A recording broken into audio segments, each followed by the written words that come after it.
அன்பார்ந்த ஸ்ரீ குபேரன் டிவி நேயர்களுக்கு கிருஷ்ணன்ராஜ் கோபாலன் காலை நல்வணக்கத்தை தெரிவித்துக் கொள்கிறேன். அன்பார்ந்த நேயர்களே, குரு பெயர்ச்சி போன வருஷம் நல்லா இருந்தது, பிரமாதமாக இருந்தது சுபகுரு வருஷத்தில். இந்த வாட்டி சோபனம் அதோட சூப்பராக இருக்கும். எப்படி இருக்குன்னு கேட்குறீங்களா? குருவானது சித்திரை மாதம் 9ஆம் தேதி பேர்றார். 22ஆம் தேதி ஏப்ரல் மாதத்தில் பேர்றார். எல்லாருக்கும் தெரியும். பிறக்கும்போது அந்த மாதம் பிறக்கும்போதே நீங்கள் பார்க்கலாம், ராகு மேஷத்தில் உட்காந்துருக்கார். இவர் மேஷத்துக்கு வருவார். வந்த உடனே மூஞ்சி தூக்கிட போகிறாருன்னு இந்த புதன் முன்னாடியே மீனத்துலேருந்து வந்து சத்தம் பண்ணாமல் வந்து உட்காந்துட்டார். வந்து வக்கரமாயிட்டார். எவ்வளோ அருமையாக இருப்பாருங்க. ராகு இருக்கார், சூரியன் இருக்கார். அதே சமயத்தில் குரு வந்து சேருவார். புதன் இருக்கார். சுக்கராச்சாரியார் அவருடைய ராசியில் இருப்பார், ரிஷபத்தில் இருக்கார். மிதுனத்தில் புதன் இருக்கார். மிதுனத்தில் புதன் இருக்கும்போது இருக்கணும். மிதுனத்தில் செவ்வாய் இருக்கார்.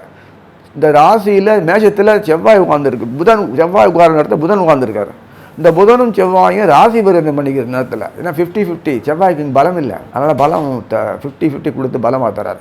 இந்த சனீஸ்வரர் கும்பத்தில் உட்காந்துருக்கார். கும்பத்தில் உட்காந்து சனீஸ்வரர் நேரடியாக பார்க்குறார். 3ஆம் பார்வையாக மேஷத்தை பார்க்குறார். எத்தனை கிரகம் தொடர்பு பாருங்க, எல்லாம் குரங்கு தொடர்பு. ராகு தொடர்பு வந்தால் கூட ராகு கேதுக்கள் நட்சத்திர பரிவர்த்தனை பண்ணிட்டு இருக்கு. ராகு அஸ்வதிலையும் கேது சுவாதியில் நிற்கிறாங்க. துலாத்தில் சூரியன் அஸ்வதி அவர் வேக போயிடுவார், ஒரு மாத கிரகம். அதே சமயத்தில் இந்த புதன் உட்காந்துருக்கார்ல, புதன் சுக்கிரன் விஷயத்தில் உட்காந்துருப்பார் பரணியில். அதே சமயத்தில் அங்கே மிதுனத்தில் உட்காந்துருக்க செவ்வாய் மிருகஷீரத்தில் உட்காரலாம்ல, அவையில் உட்காந்துருக்கார். செவ்வாய் திருவாதியில் உட்காந்துட்டார். ஆக ராகு கேதுக்கள் சைலண்ட் ஸ்பெக்டேட்டராக இருந்து வேடிக்கை பார்த்துட்டு இருக்கு, சூப்பர்வைசிங் பண்ணிருக்கு. எல்லா கிரகம் தொடர்பு, கிரகம் எல்லா நிலையும் தொடர்பு கிடைக்குது. எல்லாம் ஒருவே ஜம்முன்னு பார்த்துட்டு இருக்கு, நல்லா கிளாஸாக. அந்த மாதிரி அமைப்பில் கிரகநாதர்கள் தன்னுடைய வாழ்த்துக்களை தெரிவித்துக் கொள்கிறான்னு நினைக்கிறேன். இல்லை தங்களுடைய கடமை என்னன்னு டிஸ்கஸ் பண்ணுறான்னு நினைக்கிறேன். விவாதம் சூரியனை முதற்கொண்டு தொடர்பு கொண்டிருந்தால் அந்த கிரகங்கள் எல்லாமே ராகுவும் அமைதியாக இருக்கான். கூடவே புதன் வக்கர நிலையில் இருக்கார். புதன் எப்போதும் வக்கர நிலையில் இருந்தாலும் புத்தி வேறு மாதிரி வேலை செய்யறதுன்னு அர்த்தம். இந்த மாதிரி இருக்கும்போது அந்த சித்திரை மாதம் ஃபுல்லாக நிறைய யோகம் கிடைக்கும் எல்லாருக்கும், எந்த பிரச்சனையும் இல்லை. அந்த ஆனி மாதம் வரும்போது அந்த ஆனி மாதத்தில் உனக்கு சனீஸ்வரன் வக்கரமாவார். ஆவணி மாதத்தில் பின்னாடி வரும்போது அவரும் குருவும் வக்கரகதியாக வர ஆவணி கடைசியில் 25ஆம் தேதி. இப்படி பார்க்கும்போது அதுவும் நன்னாவே இருக்கும், அட்டகாசமாக இருக்கும். இந்த குரு சனி இல்லைன்னா ஒன்றுமே வழி இல்லை. ஒரு பக்கம் கொள்ளக்காரன் அடிச்சுன்னு போயிட்டு இருப்பாங்க, நாசம் பண்ணிட்டு இருப்பாங்க. ஒரு பக்கம் வாழ்டாக போயிட்டு இருப்பாங்க. நமக்கு ஸ்திரமான அரசுகளே கிடையாது. ஸ்திரமாக அரசுகள் இருந்து நல்லா வியாபாரம் பண்ணிட்டு இருப்பானுங்க. நமக்கு எப்போதுமே இந்தியாவில் ஒரு சுதந்திரம்னா இப்படி வேணால் வாழலாம் அப்படின்னு நிலைமை தான் உண்டாயிருக்கு. எளிமையாக வாழ்ந்து பழக்கம் இருக்கிறதுனால நமக்கு பொறுத்த வரைக்கும் அந்த காலத்தில் எப்படிலாம் ரோடெல்லாம் இருந்தது அதே மாதிரி ரோடு பழகிடும். அப்படி தான் இருக்கும், சுத்தமாக ஒன்றும் இருக்கும்போது இல்லை. ஒரே பேச்சு தான் மிச்சம். எங்கே பார்த்தாலும் ஒரே பேச்சு, செயலில் ஒன்றுமே இருக்காது. நாடு மூலம் அப்படி தான் இருக்கும். நமக்கு நம்ம சம்மந்தப்பட்ட விஷயங்கள் தலையிட்டால் போதும், வேறு ஒன்றும் வேண்டாம். அதே சமயத்தில் குடும்பம் நல்லா ஒத்துமையாக இருக்கும். எப்படியோ பணம் வரும், ஜீவனம் நல்லா ஒரு குறையும் இருக்காது. குருவும் சனி துணை இருக்கும்போது நமக்கு என்ன காலம் மாற்றி எல்லாருக்கும் வழி பண்ணுறேன். சேஃப்டி செக்யூரிட்டி சொல்லக்கூடியது நம்ம சுதாரிச்சுக்கணும், அவ்வளோதான். நம்ம மெத்தனமாக இருக்கக்கூடாது, சந்தர்ப்பங்களை பயன்படுத்தி நல்லபடியாக வாழணும். இதே சிச்சுவேஷன் 60 வருஷத்துக்கு முன்னாடியே வந்துருக்கும். அந்த ரொட்டேஷனில் வருதில்ல, வருஷங்கள் திருச்சி ரொட்டேஷன் வந்துட்டே இருக்கும்போது ரிவைஸ்டு எடிஷனில் வரும். இந்த காலத்தில் சாரநாதன் மாறி இருப்பான், அவ்வளோதான். திக்கணத்தில் டிஃப்ரென்ஸ் வரா மாதிரி சாரநாதன் மாறி இருப்பான், மற்றபடி வேறு ஒன்றும் இருக்காது. அன்பார்ந்த துளாராசி நேயர்களே, சுக்கராச்சாரியார் அப்படின்னாலே நம்ம ஒரு சந்தோஷம். அது உங்களோட சப்தமத்தில் குரு பேச்சியாரார். சித்திரை மாதம் 9ஆம் தேதி சோபகிருது வருஷத்தில் பேரார். சனீஸ்வரர் போன பங்குனி மாதத்துலேயே போய் வந்துட்டார், அது தெரியும் உங்களுக்கு. கும்பத்தில் உங்களுடைய ஐனசைன போகஸ்தானாதிபதி புதன் பாக்யாதிபதி புதன் வக்கரமாகி சப்தமத்தில் இருக்கார். சூரியன் வருவார், புதன் இருக்கார், ராகு இருக்கார், ஜென்மத்தில் கேது இருக்கார். ஆல்ரெடி இந்த ராகு கேது நட்சத்திர பரிவர்த்தனை பண்ணிக்கும். கேது சுவாதிலையும் அதே சமயத்தில் ராகு அஸ்வதிலையும் இருப்பாங்க. சூரியன் வழக்கம் போல் அஸ்வதியில் வந்துட்டார் சித்திரை மாதத்தினால. குரு பெயர்றார், அஸ்வதியில் வந்துட்டார். கேது குரு ஒரு உங்களுக்குள்ள ஒரு இன்டிமேசி உண்டு, தெரியும் உங்களுக்கு. அவரே ஞானம், இது ஞானம். கேது ஒரு போலி ஞானம், பரவாயில்ல. குரு உண்மையான ஞானம். எப்போ தெளிவாக ஒரு நாளும் கலங்க மாட்டார். மனசு வருத்தப்பட்டான்னு அசரே சொல்லிட்டு வருத்தப்பட்டால் கூட இதான் அப்படி சொல்லி அதுதான் வக்கர காலம். அமைதியாக இருந்துருவார். ஸோ இதெல்லாம் ஏன் கேட்குறேன்னா, நமக்கு குரு தான் முக்கியம். சனீஸ்வரன் என்ன தான் பூர்வ புண்ணியம் குருட்டு தான் எல்லாமே இருக்குது. அதனால் சனீஸ்வரரை கும்பத்தில் உட்கார வச்சு நேராக குருவை பார்க்குறது. செவ்வாய் யாருன்னா கலத்துறோம். அது செவ்வாய் இந்த காலில் நிற்கிறார், அவிட்டத்தில் நிற்கிறதுனால துலாத்துக்கு எப்படியே ஆட்டின்றதே ஓட்டலாம். அதாவது வெளியில் இருக்கிற விஷயங்களை தானாக உங்களுக்கு நான் என்ன செய்யணும், என்னென்ன செய்யணும்னு சொல்லி பண்ணி கொடுத்துருவேன் எல்லாமே. அப்படின்னு அர்த்தம். சிரமமின்றி எதிர்பார்ப்புகள் தானாக பூர்த்தி ஆகும். அதுக்கு உண்டான வகை தொகை அதுவே ஏற்பாடு பண்ணி நமக்கு அழகாக முடிக்கக்கூடிய அளவுக்கு நேரம் கணிஞ்சி வந்துருத்து எல்லாமே. தொழில் மந்தமாக இருந்தது, விறுவிறுப்பாக புது புது ஆர்டர்லாம் வரும். ஆர்டிஸ்ட் பெரும்பாலுமே கலைஞர்கள், இந்த சமையல் கலைகள் சம்மந்தப்பட்ட தொழில்கள்லாம் இருக்குல்ல, ஹோட்டல், ரெஸ்டாரண்ட்டு, மோட்டல், அந்த கேட்ரிங், இதெல்லாமே. அதுக்கப்புறம் இந்த ஆர்டிஸ்ட்டு படிக்கக்கூடிய ஆர்டிஸ்ட்டு கலைஞர்கள்லாம் இருக்கல, மியூசிக் டீச்சரு, அது ஆர்டிஸ்ட், சங்கீதம், அந்த ஸ்போர்ட்ஸு, எனிதிங், டிராயிங்கு, அந்த அறிவியல் சம்மந்தம் எல்லா விஷயத்துலேயும் இவங்க பொறுத்த வரைக்கும் அவ்வளோ சாதனை பண்ணக்கூடியவங்க தான்.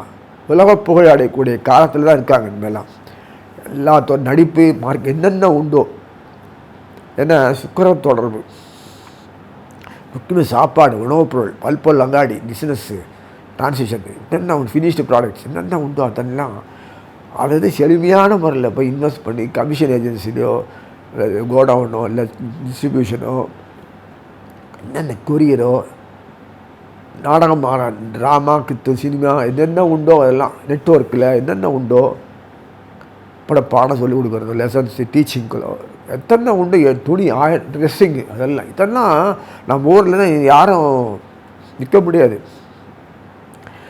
டெக்னீஷியன்ஸு, ஆர்டிஸ்டன்ஸு பொறுத்த வரைக்கும் நம்ம தான் வேலை எங்கேயும் கிடையாது. எல்லாருக்கும் ஏற்றம் காலம் வேணாமா. இந்த குருவானார், இந்த குரு பேச்சை கொண்டு உயர கொண்டு போய் கோபுரெல்லாம் கொண்டு போயிடும். சனீஸ்வரர் உட்காந்து அது போட்டு ஹார்டு ஒர்க் பண்ணி தூக்கிட்டு போய்டும். அவன் நன்னரில் கொண்டு வச்சுருவார். ஒரு பிரச்சனையும் இல்லை. குரு வக்கர காலத்திலும் சரி, 4-5 சனி வக்கர காலத்திலும் சரி, ஆனி மாதம் சனி வக்கரமாவார், புரட்டாசி மாதத்தில் இவர் குரு வக்கரமாவார். இது ஆவணி மாதத்தில் அவன் குரு வக்கரமானாலும் புரட்டாசி மாதத்தில் மறுபடியும் தொழில் வந்துடுவாங்க. ராகு கேது போச்சு புரட்டாசி மாதத்தில் பேரும். அந்த நான் புரட்டாசி மாதத்தில் கொஞ்சம் கஷ்டமாக இருக்கும் உங்களுக்கு. ஆனால் மறைமுகமாக எல்லாம் நடக்கும், ஒரு கஷ்டம் இல்லை. ஐப்பசி மாதம் சொல்லக்கூடிய மாதத்தில் பேரானந்தமாக இருக்கும். ஏன்னா நேரடி டைரக்ட் லைவ் டெலிகாஸ்ட் மாதிரி குரு சப்தமத்தில் உட்கார்ந்துட்டு லாபாதிபதி சூரியன் கூடயே இருப்பார், பாக்யாதி புதன் இருப்பார், தனாதிபதி தன குடும்பாதி கலத்தரமான செவ்வாய் கூட இருப்பார். எல்லாம் அங்கே ஒரே குருவை பார்த்து இதுதான் காட்டு. சனீஸ்வரர் பூர்வ புண்ணிய சனீஸ்வரர் 4ஆம் வீட்டில் உட்காந்துட்டு யுவஸ் வக்கரம் முறிஞ்சி தன் பாறையை பார்க்குறாரு. ஒரு கிரகம் வக்கரம் இல்லை, அப்படியே போயிட்டு குரு வக்கர நிவர்த்தி, சனீஸ்வரர் வக்கர நிவர்த்தி. நீங்கள் அந்த புரட்டாசி மாதத்தில், இந்த ஐப்பசி மாதத்தில் ராகுக்கு இது அங்கே போயிட்டார். 6ஆம் வீட்டில் ராகுவும் 12ஆம் வீடு கேது போயிடுச்சு.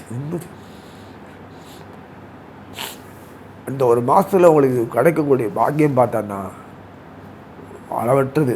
அதே மாதிரி மார்கழி மாதம் சொல்லக்கூடிய அந்த மாதத்துலேயும் டிசம்பர் ஜனவரி ரொம்ப பிரமாதமான ஒரு காலம். குரு செவ்வாய் ராசி பரிந்துரை பண்ணிப்பாங்க. மேஷ செவ்வாய்க்கு உரியவரும் நடுசு குருவும் ராசி பரிந்துரை பண்ணிட்டு இருப்பாங்க. அந்த இடத்துல எல்லாம் சுக்கிரன் இருப்பார், செவ்வாய் இருப்பார், புதன் இருப்பார், சூரியன் இருப்பார், எல்லாம் இருக்கும். இந்த மார்கழி மாதத்தில் குரு தொடர்பு கூடிய பார்க்கக்கூடிய ஒரு அமைப்பு இருக்கும்போது தான் நீங்கள் ஒரு கணக்கு வந்துடலாம். நிச்சயம் நமக்கு கையில் எல்லாம் கொடுத்துட்றோம். ரிவார்டு அவார்டு எல்லாம் வீடு தேடின்னு வருது. ஒரு பெரிய ஆனந்தம் கிடைக்கும் பாரு, அட்டகாசமாக. வாழ்க்கையில் தண்ணீர் அடையணும்னா ஒரு காலம் வரணுமா ஆனாமா, இதோ அந்த காலம் தான் நடக்கிறது. குரு பயிற்சினால் வரக்கூடிய காலம் துலாத்துக்கு அருமையாக இந்த மாதத்துலாம். பங்குனி மாதத்தில் அதே மாதிரி செவ்வாயும் குருவும் ராசி பரிந்துரை பண்ணிப்பாங்க. அதுக்கு பிறகு குரோதி வருஷம் சித்திரை மாதத்தில் 12ஆம் தேதி குரு இதுக்கு போய்டுறார், ரிஷபத்துக்கு போயிடுறார். அந்த காலம் வரைக்கும் பொன்னான காலம். இதில் என்ன வேடிக்கை என்னென்னா, உங்களுக்கு அனுகூலம் ஒன்று எப்படி வருதுன்னா, நீங்கள் அசந்து போனால் கூட அவங்கள கூப்பிட்டு ஞாபகப்படுத்தி டெலிவரி பண்ணுற அளவுக்கு தான் அந்த யோகங்கள்லாம் கொடுத்துருக்கு. என்னை பயன்படுத்திக்கோன்னு சொல்லிட்டு பண்ணிட்டு இருக்குங்க. அவருக்கு இது ஸ்மூத் செயலிங், அவருக்கு இது பேச்சு வந்தனால அவங்களுக்கு அனுகூலம் தான்.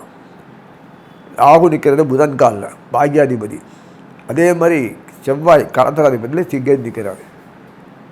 களத்திரா சம்பந்தப்பட்ட கேது 12ஆம் வீட்டில் சொல்லக்கூடிய செவ்வாய் காலில் 12ஆம் வீட்டில் நிற்கிறாருன்னா, கண்ணில் நிற்கிறாருன்னா அயன செய்த போகத்தாலும் விரிவடைகிறது. வெளிநாடு உள்நாடு அந்த நாடு டைட்டாக இருக்கும். ட்ராவலிங் எதுவுமே நல்லா இருக்கும். எல்லா துறையிலும் வெற்றி. ஒரு தடைகள் பிரேக் இல்லாமல் இருக்க வாழ்க்கையில். அந்த பிரேக் இல்லாமல் ஸ்மூத் செயலிங் போகிறது அபூர்வம். அது தென்றல் வீசுறது சொல்லணும். வாழ்க்கையில் தென்றல் வீசக்கூடிய காலமாக இருக்குதுன்னா அதுதான். மனசு தெளிவாக இருக்கும், ஆனந்தமாக இருக்கும், ரம்மியமாக இருக்கும். இறை வழிபாடு தினம் அருமையாக இருக்கும். உங்கள் யாத்திரைகள் நல்ல யாத்திரைகள்லாம் போவோம். அது சங்கமாக குரூப்பாக ஃபேமிலி மெம்பர்ஸ்லாம் கூடி நல்லதுக்கெல்லாம் போவீங்க, சுற்றுலா போவீங்க, நல்லதெல்லாம் பண்ணுவீங்க, நல்ல காரில் பண்ணுவீங்க. தடையில்லாமல் ஒரு வாணிபம், தடையில்லாத பொருளாதார உயர்வு, தடையில்லாத பணவீக்கம் இல்லாத நிலைமை உங்களுக்கு எல்லாத்துலேயுமே கடன் உபாதப்படுத்தாது, அடைக்கக்கூடிய பாகியம் கொடுத்துட்றாரு. வியாபாரம் விஸ்தரணமாகுது. கூட பார்ட்னர்ஸ்லாம் நிறைய ஜாயின் பண்ணிப்பாங்க. தொழில் நன்னாக இருக்கும். கையேந்தி வாங்கக்கூடிய அடிமை தொழிலும் ஒரு குறைச்சலும் இருக்காது. இப்படி ஒரு அமைப்பு இருக்கணும்னா குழந்தைகள் நன்னா இருக்கும். அதுகளுக்கு வாழ்க்கை இப்படி இருக்க நினைக்க, அப்படி வாழ்க்கை இவ்வளோ உற்சாகமான வாழ்க்கை கிடைக்கிற சந்தோஷமான அது இது சரியான பயன்படுத்திக்கணும். எல்லா துறையிலும் விண்பணும். எப்போதும் கலை தெரிஞ்சுக்கணும். வெறும் படிப்பு காஸ்ட்லி தான் படிப்பு இருந்தாலும் கலைகள் நாட்டத்தை கூட இருக்கும்போது நல்லா அனுபவிக்கலாம் வாழ்க்கையில். அதனால் சங்கீதமோ அதுவோ ஆர்டிஸ்ட்டோ டிராயிங்கோ பொம்மை பண்ணுறதோ ஹேண்டிகிராஃப்ட் பண்ணுறது என்ன தெரியும், சமையலோ எல்லாத்தையும் கை கொடுக்கும். சமயத்தில் நிறைய